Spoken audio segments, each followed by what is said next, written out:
नमस्कार। हमारी रसोई में एक ऐसी चीज है जिसे कंपनियां हेल्दी और दिल के लिए अच्छा बताकर बेचती हैं, लेकिन क्या ये सच है? आज हम इसी रिफाइंड तेल की पूरी सच्चाई जानेंगे। चलिए एक सवाल से शुरू करते हैं। अगर हम कहें कि हमारी रसोई में एक ऐसा विलन छिपा है जो चुपचाप हमारी नसों को ब्लॉक कर रहा है, और मजे की बात यह है कि इसे हम रोज इस्तेमाल करते हैं, ये सोचकर कि ये तो सेहत के लिए बहुत अच्छा है। तो चलिए जरा पीछे चलते हैं और समझते हैं कि ये धोखा शुरू कैसे हुआ। ये जानना बहुत जरूरी है कि आखिर ये तेल हमारी रसोई तक पहुंचा कैसे, और इसने हमारी जो पुरानी सेहतमंद आदतें थीं उनकी जगह कैसे ले ली।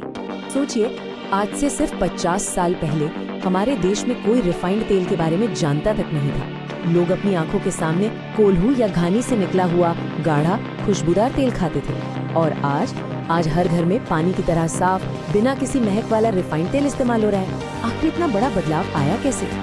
देखिए, ये सारा खेल शुरू हुआ मशीनों के आने से। बड़ी बड़ी कंपनियों ने सोयाबीन या कपास जैसे बेहद सस्ते बीजों से तेल निकालना शुरू किया।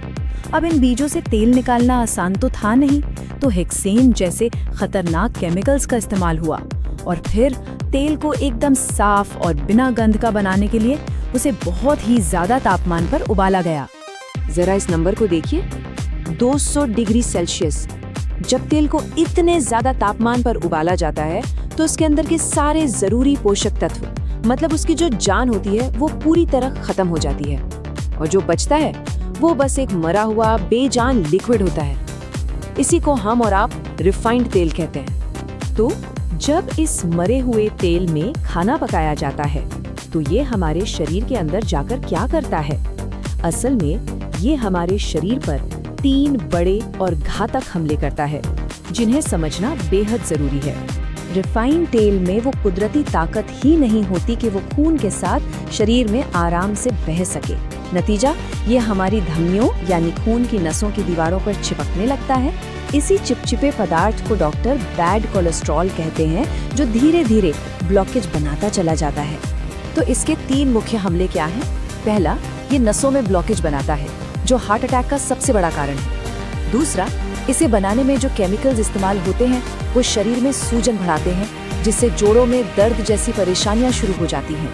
और तीसरा, जब इस तेल को बार बार गर्म किया जाता है तो इसमें जहरीले फ्री रेडिकल्स बनते हैं, जो आगे चलकर कैंसर जैसी गंभीर बीमारियों का खतरा बढ़ा सकते हैं। तो अब सवाल ये है कि इसका हल क्या है? जवाब बहुत ही सीधा और सरल है। हमें वापस प्रकृति की ओर लौटना होगा, अपने पुराने पारंपरिक तरीकों की ओर। कच्ची घानी या जिसे हम कोल्ड प्रेस्ड कहते हैं, वो तेल निकालने का पारंपरिक तरीका है। इसमें बीजों को बहुत कम तापमान पर धीरे धीरे पीसा जाता है।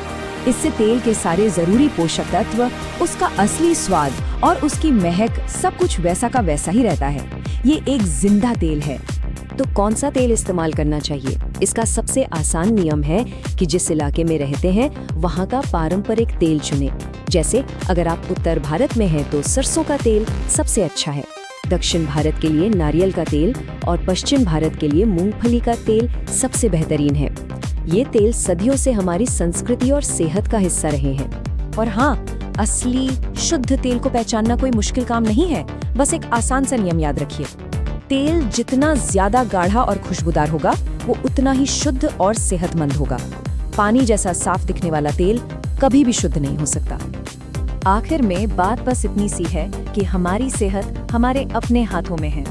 ये हमारा फैसला है कि हम टीवी पर दिखाए जाने वाले विज्ञापनों पर भरोसा करें या अपनी हजारों साल पुरानी परंपरा और प्रकृति पर। तो आज का सबसे बड़ा संदेश यही है, बाजार के इन चमकदार विज्ञापनों के धोखे में मत आइए। आज ही उस चिपचिपे रिफाइंड तेल को अपनी रसोई से हटाइए और उसकी जगह शुद्ध कच्ची घानी का तेल लेकर आइए। यकीन मानिए, इस सेहत के लिए एक छोटा लेकिन बहुत ही असरदार कदम होगा। और जाते जाते एक सवाल जरा सोचिएगा, जिस तरह रिफाइंड तेल को हेल्दी का टैग लगाकर बेचा गया, ऐसी और कौन सी चीज है जो हेल्दी के नकाब के पीछे हमारी सेहत को नुकसान पहुंचा रही है? सोचिएगा जरूर।